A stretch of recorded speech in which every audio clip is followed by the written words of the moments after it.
Greetings, fellow scribes! Welcome back to the archive. This week, I continue my series on Warhammer 40K Roleplay, Wrath and Glory, by talking about the core mechanics and touching a little bit on the combat system. The system and how everything works is just a little bit different from a lot of other systems and settings.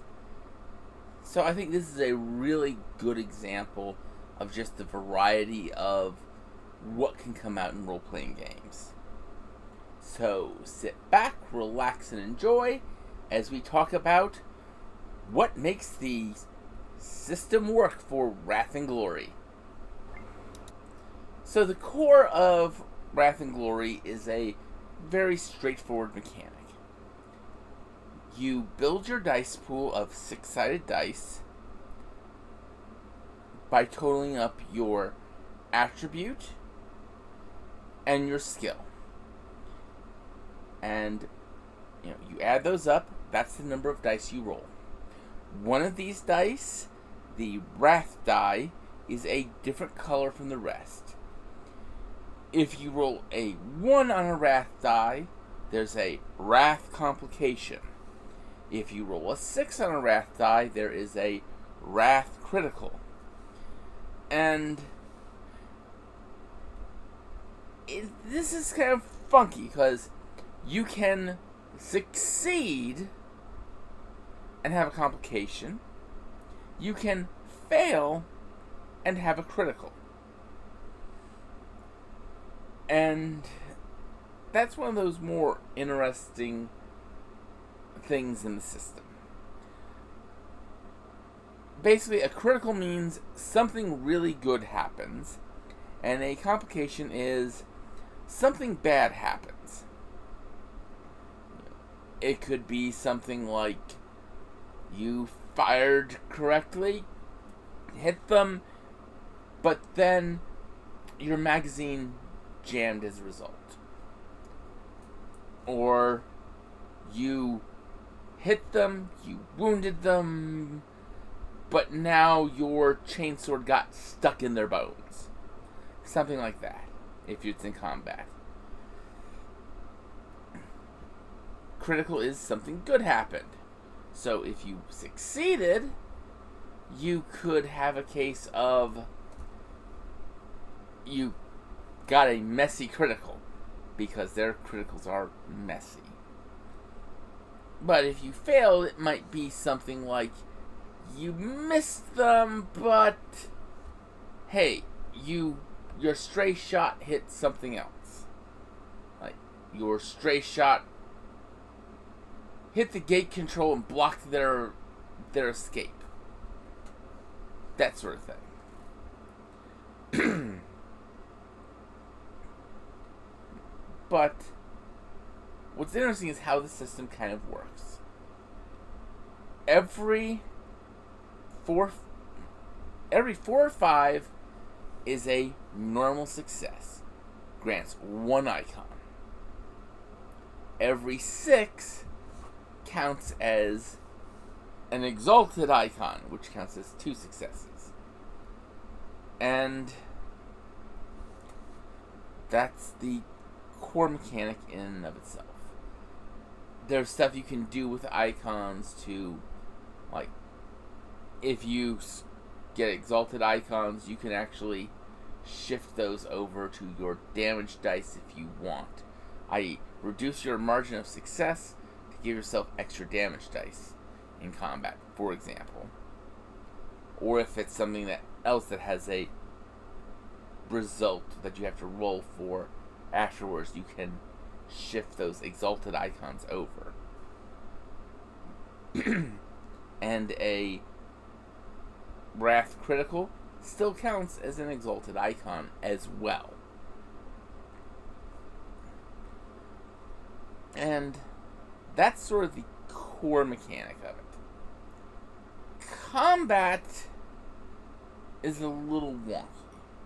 I should point out, your goals for your dice pool are really simple. You want to get a number of icons equal to the equal to or exceeding the target number. Now, when you get into combat, that's where things get a little bit different. To go over combat, I'm literally just going to go through one round as a sort of example of what everything goes through. Alright, so first thing you're going to do is determine if there are any ambushes. I see if anyone was laying in wait, setting up surprise, etc., etc. If there are, you go through things a little different. Let's see. Ambush characters don't get a turn in the first round. Once all characters that weren't ambushed have had their turn, the combat proceeds to using normal initiative order. Basically, you do a perception test or something to see if your character was surprised. This is basically the first round, and after the first round, no one's ever surprised. You then tell the players what they're seeing after you've determined if there are any ambushes, so they get to do their actions, respond to it, start thinking about things, and then you start taking turns. And pretty much it's the players determine among them who's going to act first in a round, and then it's players act, then threat acts, then players act, then threats act. One exception is players can spend a resource called glory to seize the initiative. In essence, one of them acts instead of a threat, but then continues the normal back and forth. From there, you enter into what players can do with their actions. And you can hold your action to act later and thus interrupt the normal initiative order as well. So, let's say you have a character who's a melee fighter. Rather than close, and he decides to go first. Rather than close into the enemy, he declares he's holding his action. And then he waits till one of the enemies comes in close, and then he takes his action. Then another player takes their action. And if you really want to push it, you could then, after that other player takes their normal action, a third player could decide, I'm going to spend a point of glory, and I'm going to act now. It's sort of a complicated setup to pull off, but it is theoretically possible to have 3 PCs act all at once. Just to, seize the advantage in the combat. Or, should I say, seize the initiative. Of course, you then have, what are actions? Every player gets a movement or movement option action, a combat action, a simple action, and a reflexive action on their turn. Move and movement options are things like standing up or closing in or stepping away from the enemy. Combat actions are making an attack, using a skill, or using a skill or object that requires time and attention, such as the medical skill. Simple actions are things like reloading a weapon, drawing or readying a weapon, kicking open a locked door, things like that. Free actions are shouting a warning or short sentence, opening an unlocked door, and rolling determination to reduce damage. That last one sounds like it's more a reflexive action than anything else. Now, there are a few actions, sprinting, full defense, and certain psychic powers, that take up your full round. This is the only thing you can do that round.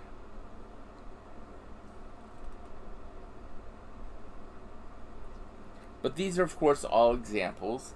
The GM can say that different things count as different types of actions depending on what you're doing. Now, when it comes to your doing an attack, the attack test is really simple. You declare who you're shooting, or stabbing, or whatever it is you're doing. You assemble your dice pool. You roll your dice, and you need to get a number of icons exceeding the target's defense. Now, your defense is calculated by one of your attributes, initiative, -1. So if you have an initiative of 4, your defense is 3, which means someone only needs to get 3 icons to hit you. After that, they can do things like shift exalted icons into their damage pool. If you roll a 6, an exalted icon, on your wrath die, that gives you a point of glory, an automatic critical, and a die you can shift into your extra damage dice.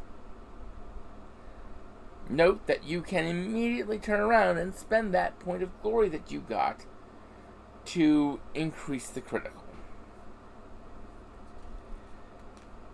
We'll be talking about criticals in just a moment, but if you succeed your hit, you deduct your weapon's armor penetration value from the target's resilience. Then you deduct your target's remaining resilience from the total damage you rolled. Now, how do you roll your damage? Well, every weapon has a set damage and then it has extra damage dice.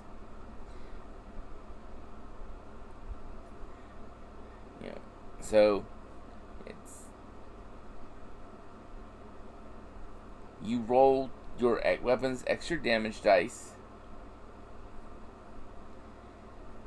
and you add those icons to the result of the damage total. So you're not rolling the total of the dice, you're rolling the icons. So let's say you're using a bolter which has a base damage of 10 and an extra damage dice of, I'm going to say here, 3.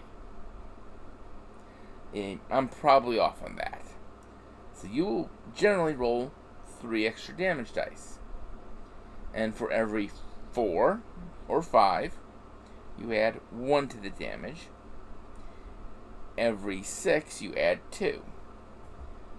Now, of course, if you rolled any 6s, and you still succeeded, if you were to pull those 6s away, you've added to your extra damage pool. You still roll those dice, mind you. That's not outright added to your total. It's added to the number of extra damage dice. So, let's say I'm a Marine, Space Marine. I target someone who had a 4 initiative. So they have a 3 defense. I mean, all said and done, I got 3 normal icons, 2 normal exalted, and I got a really lucky roll with a exalted icon on my wrath die. So I've got a critical here. I've added 3 extra damage dice to my bolters. I'm saying here, for point of argument, 3 extra damage dice. And I roll those. I get a 6, 2 5s, a 4, and the other 2 don't count. So I got 4 dice adding for a total of 5 extra icons. So my weapon's doing 15. My target was in armor that granted them an extra, say, 3 to their resilience. Their resilience was normally 4. So 7, I got 15, so I got 8 wounds go through. And however, I got to handle a critical hit. And critical hits are where things always get kind of interesting. Basically, if you roll a critical hit, you've scored... Oh, let's see. If you roll a critical hit, but your total damage does not exceed the target's resilience, you still inflict the effects of the critical hit.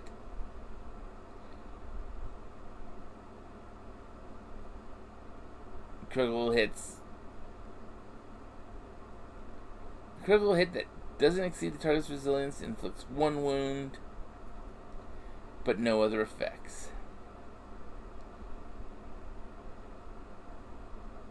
Okay, so basically, in this case, it's if you don't exceed the target's resilience, in your critical hit, you still hurt it, but nothing else happens. If, however, you do exceed, you roll what they call a D66. What this basically means is you roll 2 6-sided die. One is the tens digit, one is the ones digit. This generates numbers from 11 to 66. And you roll that result, and that's what happens. So, like, if you rolled 11 to 16, you do a headshot. Target suffers 1d3 wounds and is staggered. If you spend glory, you add 1 wound for every glory you spend.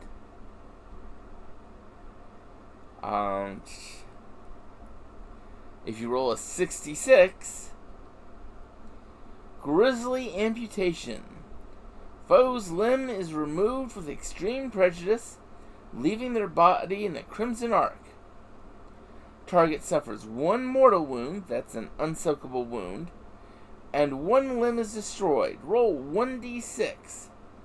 On an even result, the activating player may choose the limb. On an odd result, the GM does. And glory, you can add 1 mortal wound for every glory you spend. Yeah. That's the sort of things, appalling detonation. You basically hit something explosive in their war gear and cause it to go up. Crimson Ash. The attack sears into the foe, fusing its flesh into charred ruin. The assault wreathes the target Burning Fury, making a smoldering mess of sinew and bone. You inflict mortal wounds, and who you hit is now on fire. Note, you can do this with any weapon. So somehow, if you're hitting someone with a depleted uranium bolt, a 30mm depleted uranium bolt from a bolt gun, you can set them on fire just as readily as you can set them on fire if you are hitting them with a flamethrower or a power sword or a chainsword.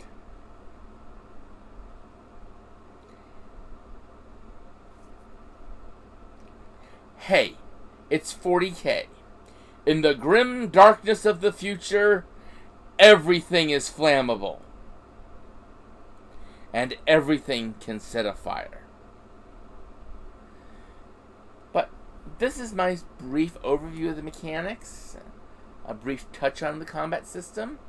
Next week, I'm going to talk about the character creation system. So until then, I'd like you all to remember to have fun and keep gaming.